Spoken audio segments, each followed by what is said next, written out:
নমস্কাৰ প্ৰাসংগিক প্ৰশ্নলৈ আপোনালোকক আদৰণি জনাইছোঁ। আজিৰ পৰা 5 কি 6 মাহ আগতে প্ৰসিদ্ধ সাংবাদিক পুণ্যপ্ৰসূন বাজপেয়ী ডাঙৰীয়াৰ ভিডিঅ' এটা চাইছিলোঁ। ভিডিঅ'টো চাই বৰ হতাশ হৈছিলোঁ। তেওঁ কৈছিল বিৰোধীয়ে যিয়ে নকৰক কিয় বিৰোধীক থানবান কৰি 2024ত নিৰ্বাচন জিকাৰ ব্লুপ্ৰিণ্ট পৰিকল্পনা ইতিমধ্যে বিজেপিয়ে ৰচনা কৰিছে। বিজেপিৰ হিতাধিকাৰী আঁচনিটো আছেই, তাতোকৈ ডাঙৰ কথা হৈছে বিৰোধীৰ মাজত বিভাজন অনা, বিৰোধীৰ ঐক্য তছনছ কৰা, বিভিন্ন প্ৰলোভন দি ডাঙৰ ডাঙৰ বিৰোধী নেতাক বিজেপিৰ লগত চামিল কৰা, বিৰোধীৰ চৰকাৰ ভঙা, বিৰোধী নেতাক ইডি CBIৰ যোগেদি ভয় খুৱাই বিজেপিৰ ফলীয়া কৰা, যিসকল বিজেপিৰ ফলীয়া নহয় তেওঁলোকক জেলত ভৰোৱা। সেই ভিডিঅ'টো চাই ভাবিছিলোঁ এইবোৰ প্ৰসূন বাজপেয়ীয়ে কি কয়। আশা কৰিছিলোঁ এইবোৰ বাস্তৱত নহওক, কিন্তু কি আচৰিত কথা, তেওঁ যি কৈছিল হুবহু ফলিয়াইছিল। বিহাৰত চৰকাৰ সলনি হৈছিল, ঝাৰখণ্ড হিমাচল প্ৰদেশত চৰকাৰ বগাৰাবলৈ চেষ্টা কৰা হৈছিল। কিমান বিৰোধী নেতা বিজেপিলৈ গ'ল, কিমানক ইডি CBI লগাই জেলত ভৰোৱা হ'ল। কিন্তু এতিয়া এইজন প্ৰসূন বাজপেয়ীয়ে উইন এটা ভিডিঅ' কৰিছে। তাত তেওঁ এনে কিছুমান কথা কৈছে যিবোৰ শুনিলে আপোনাৰ শৰীৰৰ নোমথিয় হ'ব। এই ভিডিঅ'টোৰ বিষয় ৰাহুল গান্ধী আৰু ভাৰত জোড়ো ন্যায় যাত্ৰা। এইখিনিতে প্ৰসূন বাজপেয়ীৰ কথা বাদ দি মই বেলেগ এটা কথা ক'ব বিচাৰিছোঁ। আহকচোন আমি চাওঁ নৰেন্দ্ৰ মোদী আৰু ৰাহুল গান্ধীৰ মাজত কি মিল কি অমিল। একালত নৰেন্দ্ৰ মোদী বিজেপিৰ এজন অতি গুৰুত্বপূৰ্ণ সংগঠক আছিল। তেওঁ গোটেই দেশ ভ্ৰমণ কৰি সংগঠনৰ কাম কৰিছিল। বোধহয় 2001 চনত তেওঁ অসম বিজেপিৰ তত্ত্বাৱধায়ক আছিল। তেতিয়া তেওঁ অসমৰ গাঁৱে ভূঞে চহৰে নগৰে সংগঠনৰ বিজেপিৰ কাম কৰি ঘূৰি ফুৰিছিল। গুৱাহাটীৰ তীৰ্থনাথ শৰ্মা সভাঘৰত সভা কৰিছিল, মিটিং কৰিছিল। তেতিয়া বিজেপিৰ অফিচ আছিল ৰাজগড় ৰোডত। তাৰে ওচৰৰ পাণ দোকান এখনত তেওঁ ৰাজেন গোহাঁইৰ লগত প্ৰায়ে আড্ডা দিছিল। তেতিয়া মোদী জনগণৰ মাজত ঘূৰি ফুৰিছিল। কিন্তু যেই গুজৰাটৰ মুখ্যমন্ত্ৰী হ'ল, মোদীৰ সাংগঠনিক কাম কাজৰ ধৰণ সলনি হ'ল। এইবাৰ তেওঁৰ মানুহ নিয়ন্ত্ৰণ কৰাৰ উপায় হৈ পৰিল ৰাষ্ট্ৰযন্ত্ৰ। আৰু 2024 চনত ভাৰতৰ প্ৰধানমন্ত্ৰী হোৱাৰ পিছত তেওঁৰ গাত জিলিকিল 10 লাখ টকীয়া কোট। বাকীখিনি ইতিহাস। ৰাহুল গান্ধী কি পৰিয়ালত জন্মগ্ৰহণ কৰিছিল সকলোৱে জানে। ৰাহুল গান্ধীৰ কাৰণে সম্পদৰ প্ৰয়োজনেই নাছিল। মতিলাল নেহৰুৱে সজাই এলাহাবাদৰ আনন্দ ভৱন জৱাহৰলাল নেহৰুৱে ৰাইজক দান কৰাৰ পিছত এতিয়ালৈকে গান্ধী পৰিয়ালৰ নিজৰ ঘৰ এটা নাই। গান্ধী পৰিয়ালৰ যোৱা 4টা পুৰুষে সা সম্পত্তি আৰু ধন দৌলতৰ কোনো প্ৰয়োজনেই অনুভৱ কৰা নাই। কিন্তু পানীৰ লগত মাছৰ যি সম্পৰ্ক, ক্ষমতাৰ লগত গান্ধী পৰিয়ালৰ সেই সম্পৰ্ক আছিল। ৰাহুল গান্ধী নিজে লালিত পালিত হৈছে ক্ষমতাৰ মাজত। ৰাহুলে যেতিয়া 2004 চনত ৰাজনীতিত প্ৰৱেশ কৰিছিল তেতিয়া কেন্দ্ৰত কংগ্ৰেছৰ চৰকাৰ আছিল।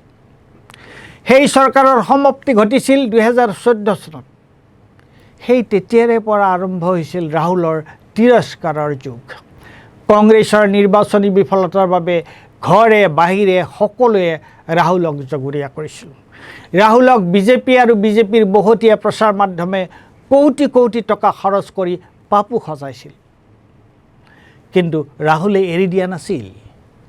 পৰিছিল উঠিছিল, পৰিছিল উঠিছিল, ভুল কৰিছিল, ভুলৰ পৰা শিকিছিল।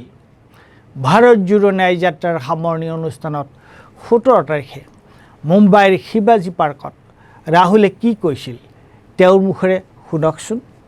पिछले साल कन्याकुमारी से कश्मीर तक हमने यात्रा की।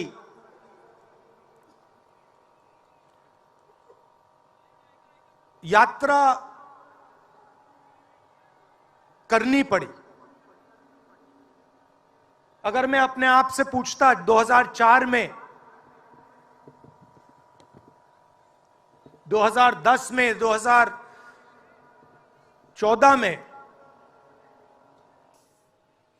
कि मुझे 4000 किलोमीटर कन्याकुमारी से कश्मीर चलना पड़ेगा, मैं ऐसी बात सोच भी नहीं सकता था।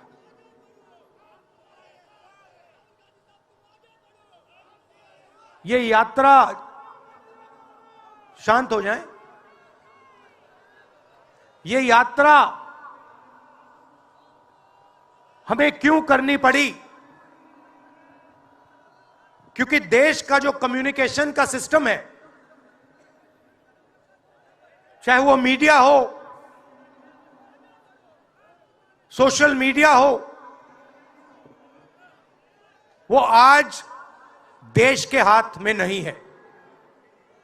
এইজন ৰাহুলক 2024 বা 2011 বা 2014 চনৰ ৰাহুলৰ লগত তুলনা কৰকচোন। তেওঁৰ শৰীৰৰ ভাষা লক্ষ্য কৰক, মুখখনলৈ চাওক, কি প্ৰত্যয় আৰু দৃঢ়তা। ৰাহুলে কি কৈছে? এটা শক্তিৰ কথা কৈছে। জনতাক অৱনত কৰি, জনতাৰ ৰাইজৰ সম্পদ হস্তগত কৰি ৰাইজ কায়েম কৰা শক্তি এটাৰ কথা কৈছে। আৰু মোদীক সেই শক্তিটোৰ মুখা বুলি কৈছে। মোদীহে সেই শক্তিৰ নিৰ্দেশত উঠা বহা কৰে বুলি কৈছে। জ্যেষ্ঠ কংগ্ৰেছী নেতাই ছোনিয়া গান্ধীৰ ওচৰত কান্দি কান্দি জেলত যোৱাৰ ভয়ত বিজেপিলৈ যোৱাৰ কথা কৈছে।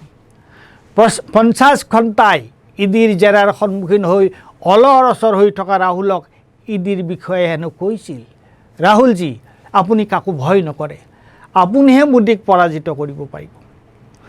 ৰাহুলে কৈছে কিয় বিজেপিয়ে জুই জ্বলোৱা মণিপুৰৰ পৰা ভাৰত জোড়ো ন্যায় যাত্ৰা আৰম্ভ কৰি পৃথিৱীৰ অন্যতম বস্তি এলেকা ধাৰাভিত তাৰ সমাপ্তি কৰা হৈছিল। ধাৰাভি হ'ল ক্ষুদ্ৰ ব্যৱসায় আৰু কল কাৰখানাৰ নাভিস্থল। ই ভাৰতৰ কৌশল স্কিল কেন্দ্ৰ। ই ভাৰতৰ পুনৰ ব্যৱহাৰ ৰিচাইকলৰ পূৰ্ণভূমি। ই প্ৰায় 3 লাখ লোকক কৰ্মসংস্থাপন দিছে। উচ্ছেদ কৰি এই ধাৰাভি মোদীয়ে তেওঁৰ 2 মিত্ৰক গতাব বিচাৰে, ৰাহুলৰ অভিযোগ। বিজেপিৰ অপশাসনৰ বিৰুদ্ধে ভাৰত জুৰি ৰাহুলে যি ধৰণে যুঁজ দিছে, অইন কোনো বিৰোধী নেতাই সেইটো কৰিছেনে? ৰাহুলে তেওঁৰ সামৰণি ভাষণত আৰু এটা ডাঙৰ কথা কৈছে। তেওঁ কৈছে কৃষক, শ্ৰমিক, নিবনুৱা, যুৱক সকলো এক হৈ বিজেপিৰ বিৰুদ্ধে যুঁজিব লাগিব। ৰাহুলৰ ভাষণৰ পিছত মোদীৰ ভাষণ শুনিছেনে? হঠাৎ ৰাহুলে উল্লেখ কৰা শক্তিৰ জবাব দিবলৈ গৈ আক্ৰমণাত্মক অফেন্সিভ মোদী ৰক্ষণাত্মক ডিফেন্সিভ হৈ নিজৰ চাফাই দিবলৈ বাধ্য হৈছে। কি বতাহ ওলোটা ফালে বলিছে নেকি? ভাৰত জোড়ো ন্যায় যাত্ৰাৰ সামৰণিৰ পিছত পৰিৱৰ্তিত পৰিস্থিতিত ৰাহুলৰ প্ৰত্যয়, দৃঢ়তা আৰু বক্তব্যই এইবাৰ কিন্তু চৰকাৰ লৰাব বুলি কৈছে পূৰ্ণ প্ৰসন্ন বাজপেয়ীয়ে। এইবাৰো তেওঁ কোৱা কথা আখৰে আখৰে ফলিয়াবনে? ধন্যবাদ।